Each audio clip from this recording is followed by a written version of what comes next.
Hey friends, welcome back to With Bowl and Spoon, the podcast where we talk about food, growing it, cooking it, preserving it, fermenting it, sharing it, and thinking about how it connects us to each other and the world around us. I'm Shelly Danko Day, your host, garden dweller, fermentation fan, and lifelong food nerd. I'm here to inspire you to try something new, visit a farmer's market, taste a food you've never had before, start a garden, even raise a few chickens. I believe that the small, everyday choices can make a big impact on your plate, in your community, and across our food system. I've spent years working in food, teaching, farming, organizing, even helping shape food policy for a major city. I have a master's degree in food studies, but most of what I bring to this podcast comes from hands-on experience in the garden, in the kitchen, and in the community. And honestly, some of my best education has come from conversations just like the one you're about to hear.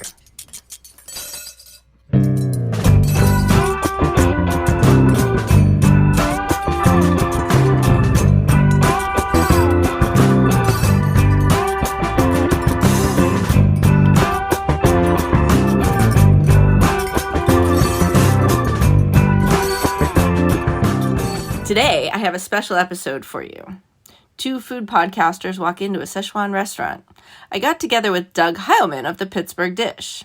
Now, I'd heard about Doug from our mutual friend Beth Taylor from Third Space Bakery all last year. She kept saying, you gotta meet Doug, he's doing a podcast too, but we just never connected.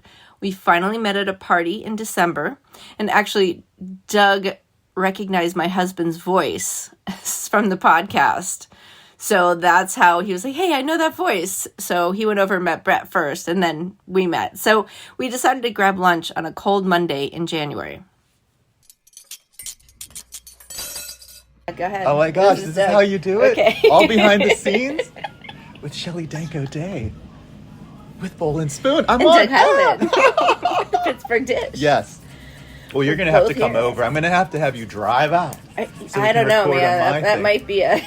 We'll figure it out. Drag me out to the suburbs. Yes. Mondays are a struggle to find a place to eat, and that's what we're doing. So this was perfect. Mm-hmm. Let's see. I want to get the actual menu. Yes. So this is Sichuan Spice, and it's on Center Avenue. It's huge inside. I think it's called the Kenilworth building here. Okay. Really cool signage, like an old sort of like deco glass sign in the center. And I had no idea that this goes so deep into the building. Like there's huge like banquet size rooms back here. Yeah, I didn't venture around. And there's a bar. So they have the American Chinese cuisine, but they have the authentic Sichuan cuisine, which is what I'm interested in. That's what I'm always seeking out. Some mala. I heard that they had this, and when you're like, oh, Monday, and I'm really excited to be here. I think my friend Artie Pitt mentioned this place once before as his favorite Sichuan kind of place, because a lot of folks go to Chengdu as well, which is good. Yes. But I've not been to this one. Chengdu, Haoli. Yeah. Cafe Bistro 33. I mean, Squirrel Hill, obviously. Yeah, I mean, all in that corridor. With the Jewish population. Yes. There's a bunch of really good Chinese restaurants. It is a whole other cultural thing. It's very diverse over in Squirrel Hill. I'm always amazed at everything that's opening up. I think we should probably decide what we're going to get first. I appreciate Sichuan peppercorns and like the how they say you have some chili, you have the Sichuan peppercorn, you get the mala, you get the weird numbing heat. Well, I feel like the Sichuan peppercorn puts the numbness in there, which makes all of the other flavors, the sweet, the sour, the salt, it makes all of that different. Heightened or whatever. Yes. Yeah, it transforms it. It multiplies all of the flavors. Should we get some dumplings or something? Or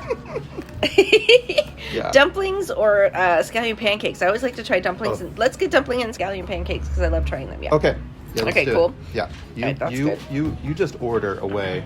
And then do you want to share a main or two mains? Yeah. Let's do that. I mean, I'll probably get a spicy one, but that's fine. Yeah.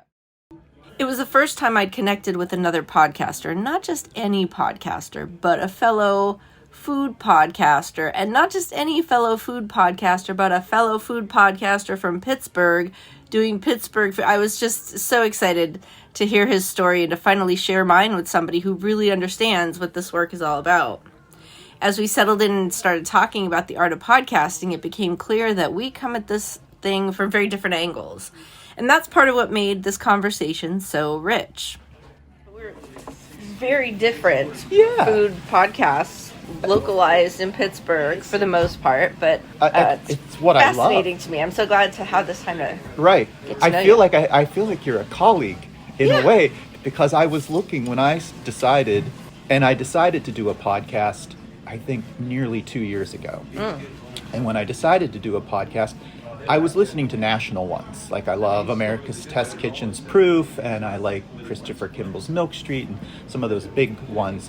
Really love Samin Nosrat and Rishi Hirway. It's called Home Cooking. It started during the pandemic. Love those ones. And I'm like, this is fun. I like these conversations.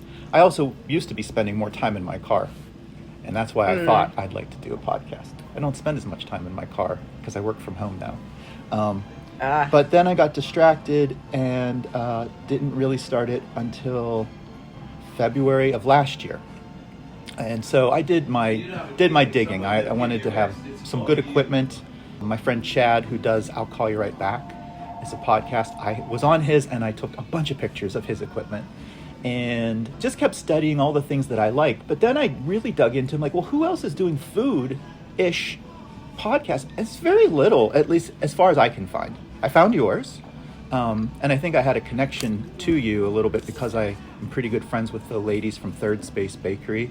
Yep. You have a connection with those gals as well. Beth and I went to school together. That's right. Yeah, Beth Taylor. And so I started listening to your podcast, and I think right around that time, you had them all on. Yeah. Which was great. I'm like, oh, I can't have them on for a while because I don't want to copy. And it's almost like when you listen to somebody else's interview, I don't want to get too much because I want to discover. Yep. And true Pittsburgh fashion, I'm doing my podcast because I'm nebby. That's what I like to say. I really just want this one-on-one time. But, in the more altruistic way, you're really showcasing that person and their talents and whatever they're trying to do. So is it a business they're running? Is it they're a head chef somewhere and there's pressure, how'd they get there? Or are they just like sort of a home cottage cook doing something really cool? And I love that whole gamut. So I guess that's where my North Star was. Like, where am I going? I want to know these people, but I also want the world to know these people, at least in our local area. And like any good podcaster, Doug started asking me questions. When did you decide to start your podcast, and how did it get going? Like, I don't know how long you've been doing Bowl and Spoon. I started, I've been thinking about it for years, because I worked for the city, and I was asked to speak, but only about, like, laws and rules and, what people can and can't do on land and as far as city regulations go. So I was like, I have so much more to say and to give, and had, amazing conversations with people, but I was like, this is not... It's fulfilling. Yeah, right? No, it was not doing it for me. So I was like, I want to say more. So I guess 2020, I was still thinking about it, and I had recorded an intro episode, which is the one about the my origin story. Yes. And that's the story about when I was in Czechoslovakia. And I just held that. It was just in my phone, and I was like, You didn't put it out in the world. I didn't put it out in the world, no. I was Not using Anchor, which Anchor was, now it's been bought by Spotify, but Anchor was it was a free platform where you can edit on there, and then you can publish it. It would go to all of the platforms. And so I had it all ready to go, and a friend of mine he wrote me that song. My friend Paula Breeze. So great. Wrote that song. You actually you truly have original music for your show. Yeah. It's a hoot. I love listening to it too. It's really fun. They had a good time making it. Kind of want them to do more songs for me, but whatever. Yeah, that sounds great. So, anyway, I during pandemic, Doug Oster found a bunch of seeds, and someone gave him like thousands of seed packs, and he was like, I don't know what to do with this. Can your Adopt-A-Lot folks use it? And I was like, yeah, sure. So he came over, and, we social distance chatted, and we're having a conversation and having a nice time. And I was like, hey, I got this podcast, and I'm not so sure. And he's like, well, send it to me. I'll listen to the one episode. Yeah. So I think it was like 20 minutes long or something. And he listened to it, and he's like, just put it out. Right. It's fine. Just do it. There's one little blip in the editing, but you're fine. Just put it out. And so I did. And that's when I was like, okay, fine. So I thought about it for a long time before I actually put something out. And then I interviewed people over Zoom during pandemic. Yeah. And then work got busy again, and I didn't do anything more with it. But the goal of the podcast was, when I was thinking about it, was to talk about people's aha moments. Mm-hmm. So, well, you talk about, what is it? A food evolution. Like that's your aha moment, right? Like something has changed. What was a pivotal moment Yes. in your evolution and turned you on to food? Right. So that was the impetus for the podcast in the beginning, and I think I've kind of gotten off that path a little bit, and I've started interviewing more about like broad, how did you get started in this business or on this track that you're on with whatever, but there is still that nugget there, but it's a lot, like I was asking you about the length of podcasts, like mine are an hour long. My inspiration actually was Marc Maron. You know Marc Maron with his WTF podcast? Yes. I love it. I am not a comedian. No. And I do not have the following he has. So, he talks about all kinds of crap. I listened to this one about him at the DMV where he lost his keys, and he had this whole 30 seconds. It was 2 minutes that he went on about it, but it was he did not have his keys for 30 seconds, and all these thoughts went through his head that someone was at his house petting his cat, sleeping in his bed. He's like, what the fuck are you doing? Oh my goodness. I mean, he's neurotic. I'm not quite as neurotic as Marc Maron, so it's never going to work that way. But I do like that. I like the idea that he does a monologue in the beginning, so I've tried to integrate that in the last half of the year. Ooh, thanks. Delicious. But yeah, so I'm just hacking away at it, doing my podcast and doing what makes me happy. Well, I think that's it. I think you're doing it because you had more to share, and it sounds like you are still having your own, almost like an evolution on your podcast. Yeah. Right? It's not just a food evolution, but how you want to convey the messages you want to convey. So many things that I want to ask you and so many things I want to know. But how do you get people to not talk for 2 hours? I do. My podcasts end up going on. I have so much recording. I do too. I mean, some folks just have a great story to tell, but going back to being inspired by those national type shows, I sort of had that in my mind's eye of, I want to think about this like a listener who's consuming this. And I love a few podcasts that are 2 hours long, but then it takes me a couple days to finish them. And maybe I won't go back to it, or it's hard to go back. And so I think also how I rationalize that is, I want, let's say it's my mom listening to the show or somebody, I want somebody to be able to listen to it in a reasonable amount of time, but also hear the full story. Yeah. And so I think I'm doing justice to the interviewee by limiting it to around 30 minutes. Now, a lot of times we talk 40 to 45, and I will tell them, I'm going to edit this down. It'll be around 30 minutes. And I even say that up front. I'm like, we're going to go for about 30 minutes. And I always sort of have an arc. I have a beginning and ending question that are standard. But then where we go in the middle, I sort of flex a little bit. I want to know history. I want to know your food. I want to know some great experiences, or mentors, or stories. And that sort of pops up. But I sort of know when we've gone for that amount of time. And I'm like, did we get a good enough chunk of stuff? And then we wrap it up. And everyone seems to be really good with it. I've never had someone say, oh, no, I have more to tell. But I have. I guess it's just a different style. It sounds like you came at it with a formula and with a task, and I came at it. The first season, it was a little more formulaic, I guess. But the second season, I was just like, let's talk. Yeah. Because I needed to talk about anything other than what had happened to me in my job. But that was a whole other thing. Well, I think it depends on where you want it to go. I think a podcast can be it can be a couple of different things. You could just be doing it because you love it, and it's your form of expression and creativity and sending something into the universe. And so who cares how long it is? If you want a 2 to 3 hour podcast, do it. I've seen that. Right. Yes, it's bonkers. Yeah. But if you also want, again, kind of back to what I want to do with sort of soft goals, if you will. If someone's opening up a new bakery, I want the local community to learn about that bakery, a pretty concise but robust enough story that it makes them want to go there. And so for me, it's been thinking a little bit more about the listener of my show. How much will they want to consume? Will they walk away? Could I listen to this to and from a drive to work and be done with it? Yeah. And that's sort of my idea. Yeah. And then I do pepper a couple of other things in there beyond the main interview, because I also want to round it out to be more of I like to say food show. So we do a restaurant or a wine recommendation. We do a recipe of the week. And that just, I think, hits other folks that maybe they're not so much into that particular main story, but they're still getting a couple more nuggets around food if they are a go out to eater or if they're an at home cook kind of person.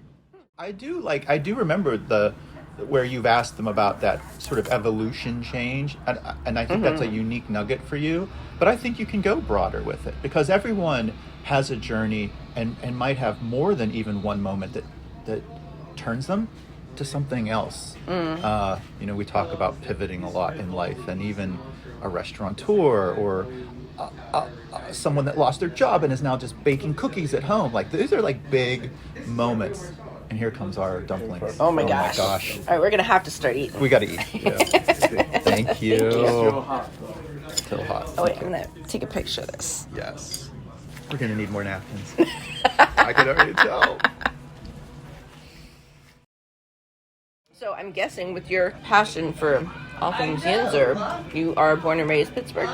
Well, in the general area. I grew up in Armstrong County, so adjacent to Allegheny, northeast. We have a farm with beef cattle. Oh, wow. So I grew up in that environment. And then I went to Penn State and studied nutrition, so I have a degree in nutritional sciences. And then I came back and I never worked in nutrition formally. I sort of fell into that happens. Yeah, I fell into the wireless industry and worked there for over 20 years. And when you say wireless industry, do you mean it was Bell cell Atlantic. phones? Yeah, cell phones. They were new in 1996, 97. So I worked for Bell Atlantic Mobile, which became Verizon Wireless, and I was there for over 18 years. Wow. And fell into training. Left there and went to a company that builds cell towers and cellular infrastructure, and was there for about 6 years. And then before the pandemic, I started thinking that I wanted to pivot, do something else. In 2014, when I was still at Verizon, the phones were getting better, the photography, the cameras, and so I started making some YouTube cooking videos. And that was when I started Doug Cooking in the YouTube universe. At Verizon, we had opened a big store in Chicago, and we hired YouTube stars, and I had never heard of such a thing, and I didn't know who any of these young people were. But I'm like, what's going on with YouTube? I hadn't been paying attention. And these people that actually had channels and made consistent content. And I'm like, I'm a trainer. I love teaching what I know. And so I just started doing that. And those videos, I always say, they're kind of cringy. They're still out there. I'm very trainer-ish. I'm not very funny. I'm not very myself. I'm just like, this is how you do the thing. But I've always just done all my videos with my smartphone, whatever phone I had. And then fast forward in 2019 or 20, I started thinking about taking a leave from the corporate world to try doing content creation almost like in a full-time way. And the pandemic happened, so I hung on to my job for another year. And then I really did take that leap away in 2021. And I said, I'm going to take 2 to 3 years. So it's now been 4 years, close to 4.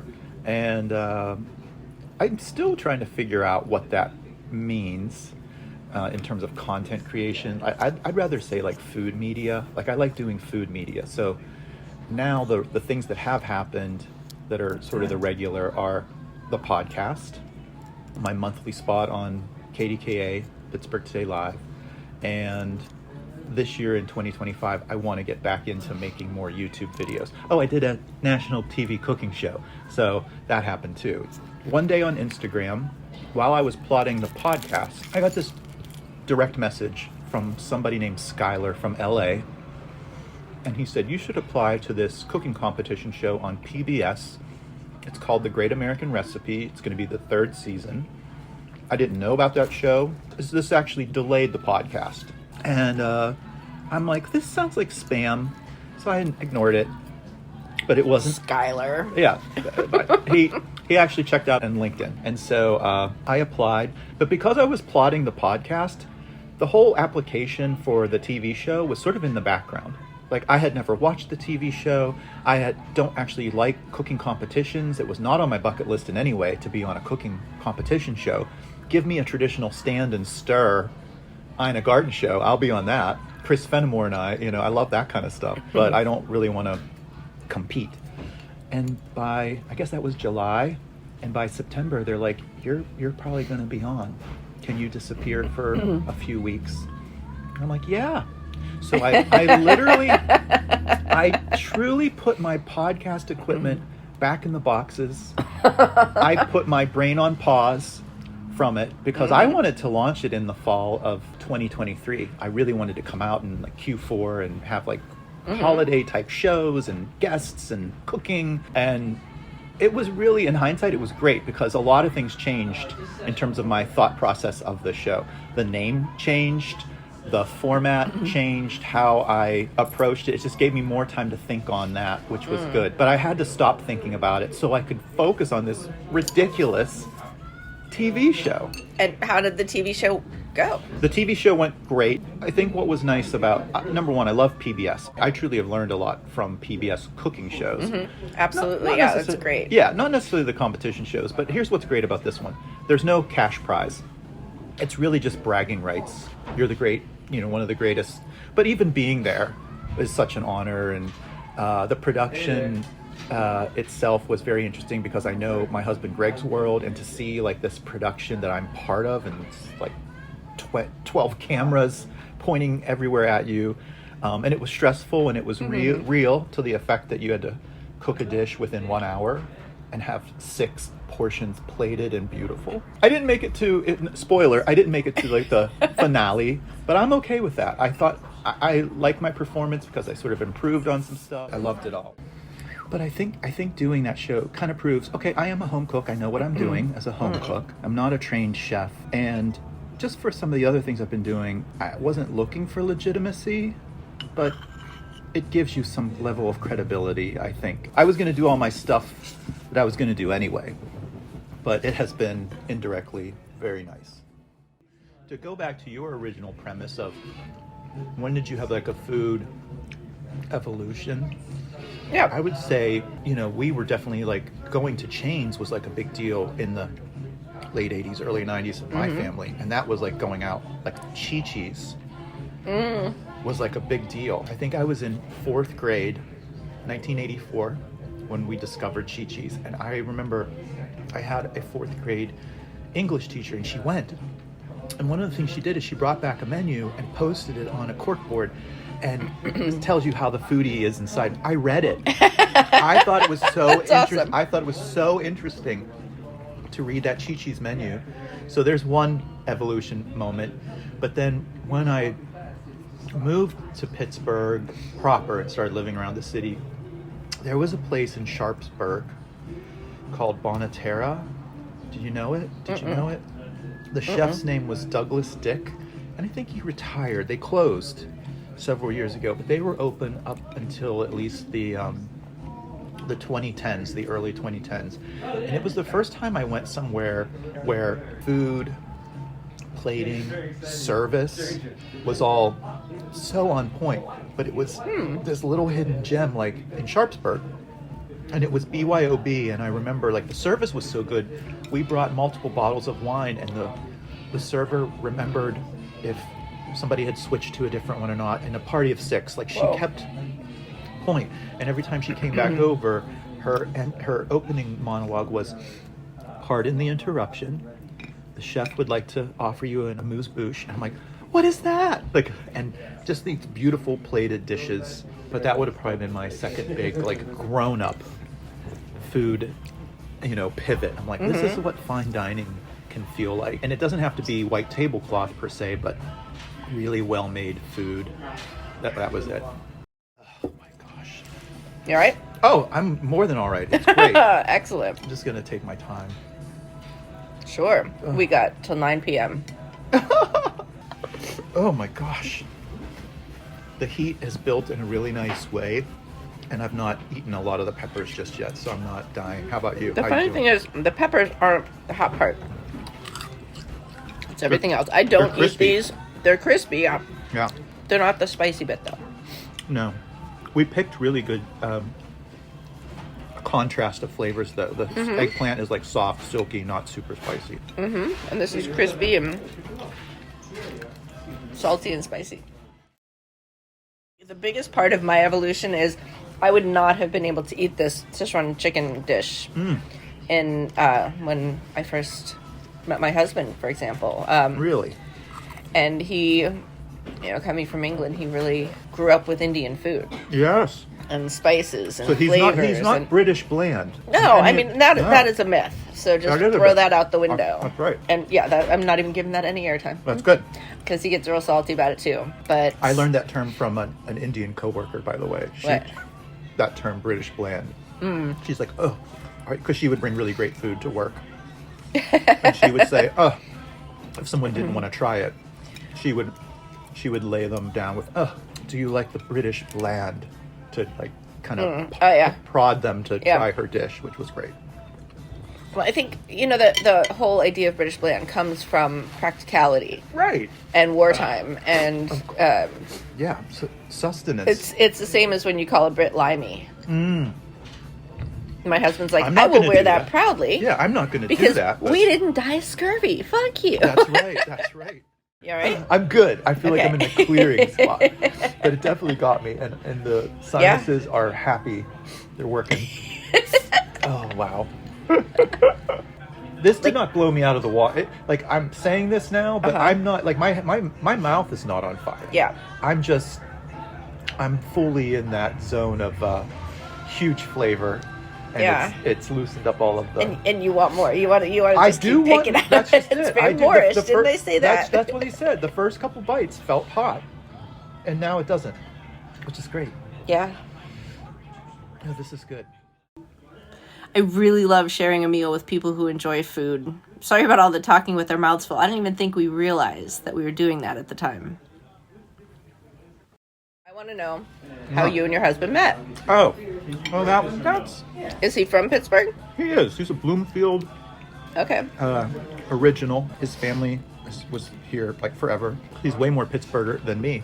And it's funny, we both lived in the city, him his entire life, me since 97. We never crossed paths until about, when did we meet? Late 2010 or 2011? And it was just through a mutual friend. Actually, right on this same street that we're on right now here, Center Avenue. And it was a party on a rooftop for a loft building that's just down here. And most of the people there played Steel City volleyball. I didn't play volleyball, but I got invited by a friend. And that was the first time we met. And of course, I blew him off. Didn't see him again for 2 weeks. I think maybe we exchanged numbers, but eventually we had a date. And we've been together ever since. And got married in 2021 it was 2011 because we got married on our 10-year anniversary of our first date. Oh, okay. Yeah. So that was September 21st. So you're newlyweds. Technically newlyweds, although we've been together since 2011. And newly married, officially married since 2021. Yeah. And Doug reveals the secret to a happy marriage. We've got some, I would say, atypical things happening in our world. We still own 2 separate residences. Well, when we first met, he was away a lot on movies, so I never sold my townhouse. And even up until we got married, I have 2 houses and I like it. And so I've kept my townhouse. That's the way to keep a marriage together. 2 separate houses. It is, and from a workspace perspective, if I want to do YouTube videos or most of the podcast recording, that all happens at my old place.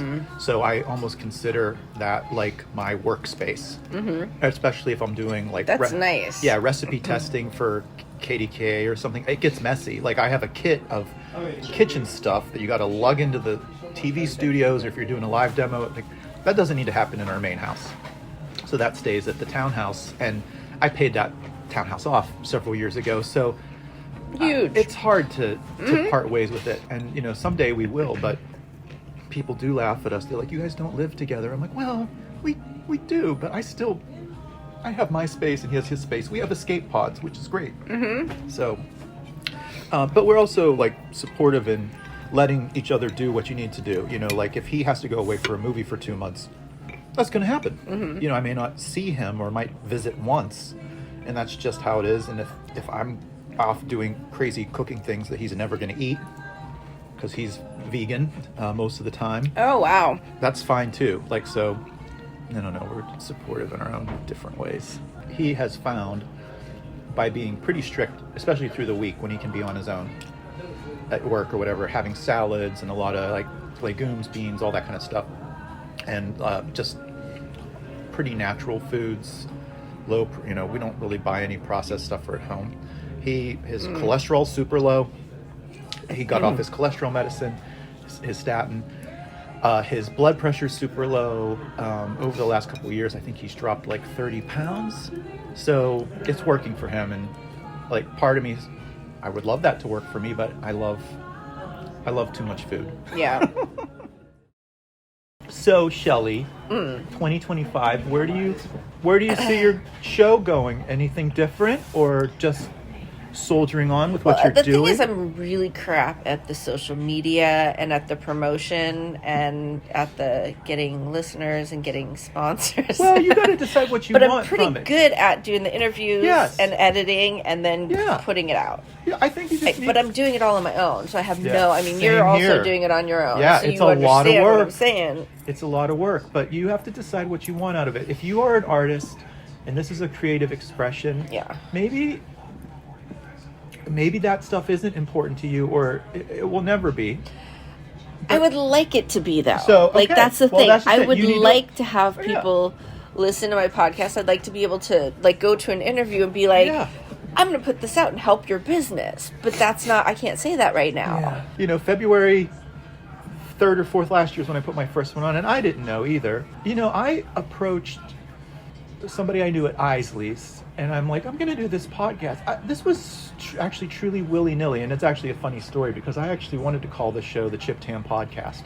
I wanted a very Yinzer name, and I knew Jim Kane, who did Isley's social media. I had met him at Hometown Homegrown.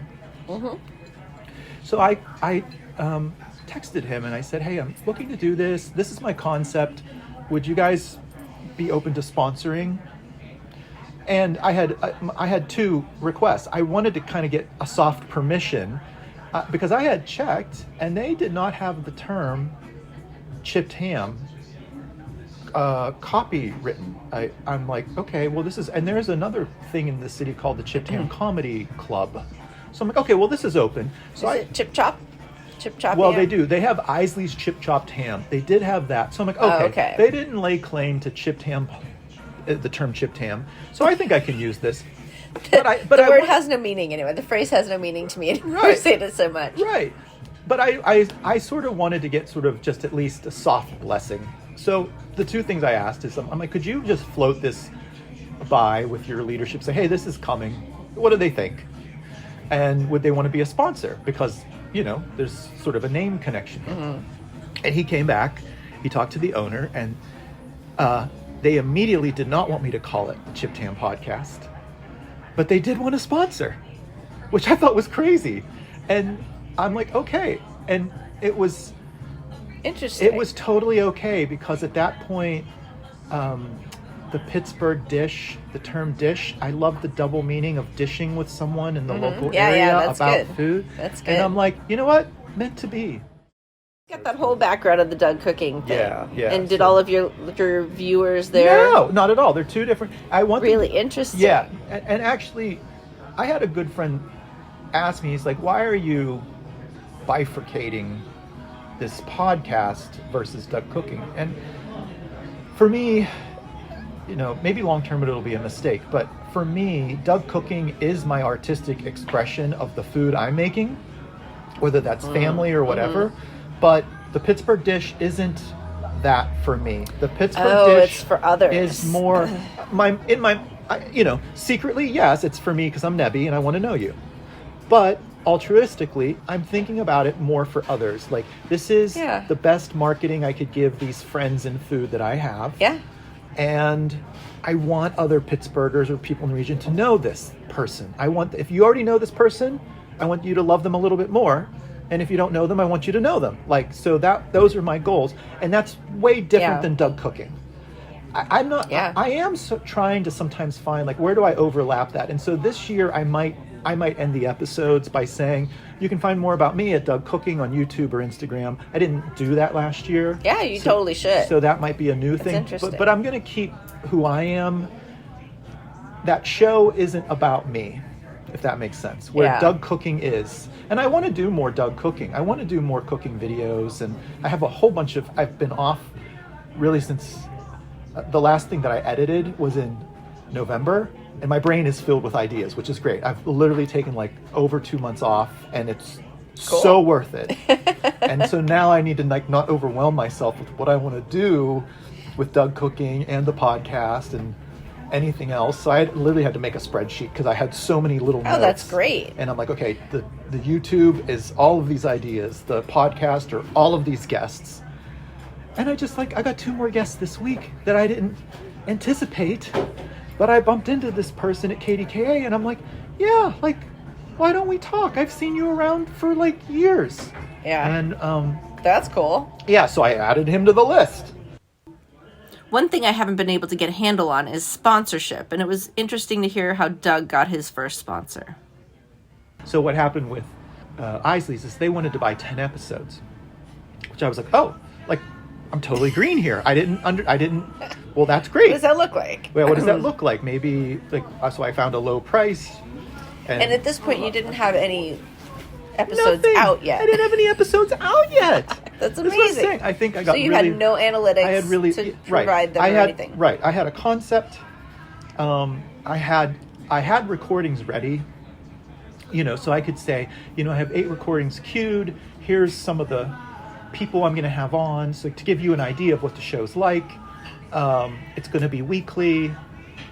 It's going to be local focus, and of course for me, I leveraged that I'm on KDKA and people know me, air quotes. Do they really? I don't. Pittsburgh famous. It's a thing. Yeah. It's I don't legit. know how Pittsburgh famous I am, but I did kind of push that in my proposal that I'd been doing YouTube and TV and whatever, and this was a new thing I was doing.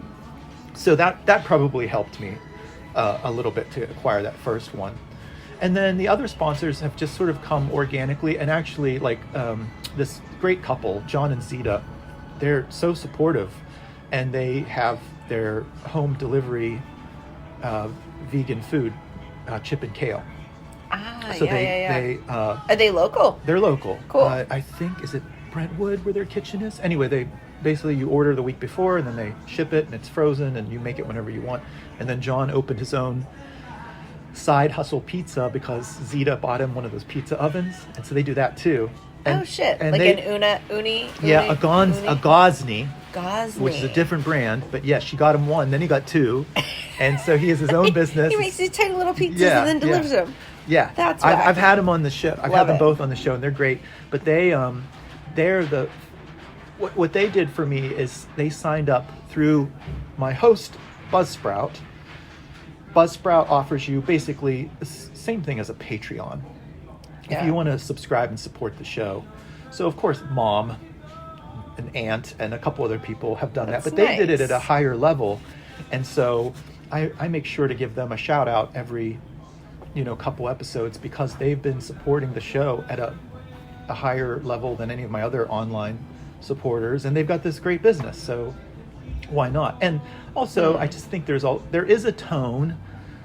I do an in-show host read ad for them, and I think this was really feedback from my husband. He's like, I think it sounds more legitimate that you are saying you have a sponsor, and because any other big time podcast does. Mm-hmm. And I'm like, that wasn't something that, of course I want to make some level of living off of the podcast, right? You're not just doing it just for fun. You'd love to do it and live happily on it, but it wasn't. I'd love to be able to be paid to just talk. I would love to be able to be paid to just talk to food people about food all day long. Yep. Yeah, but 2 or 3 of Greg's observations, and I value his opinion because he's in film and production. Yeah. And he said the couple things were, I think you want to, if you like these national shows, you kind of want to sound like them, and by saying your sponsor like in the show, it to me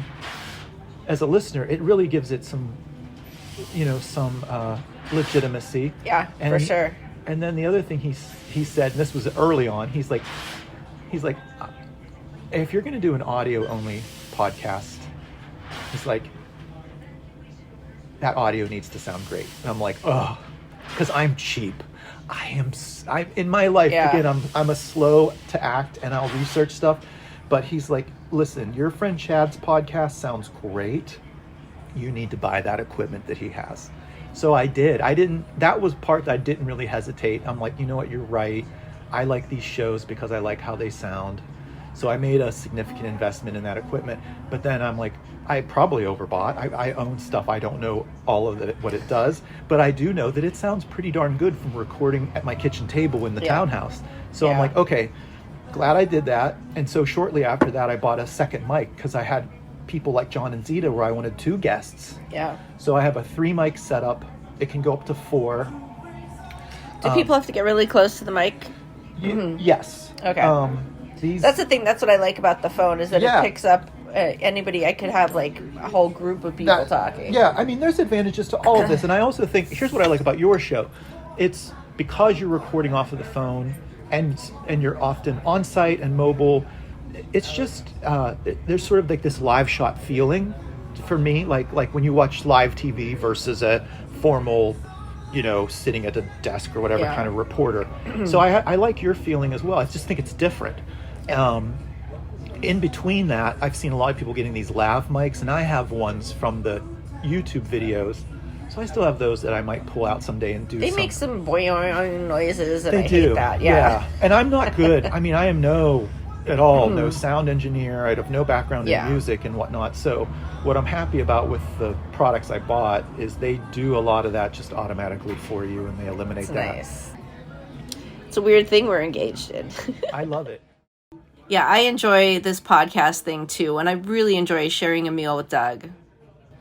I know we're both suffering in a good way. The nasal passages are free. So good. It's delicious. It's almost like, literally, I was just thinking that the dry chicken is like popcorn chicken. Uh-huh. Yeah, with a kick. With a great kick. Yeah. Wow. Excellent. You did well. Thank you, Doug, for letting me record while we lunched and allowing me to use this for my podcast. And thanks for having me on your podcast a few weeks ago. You can find that episode on the Pittsburgh Dish. And I've enjoyed all of our conversations, even the ones I forgot to record. I'm looking forward to collaborating more in the future. And of course, more meals.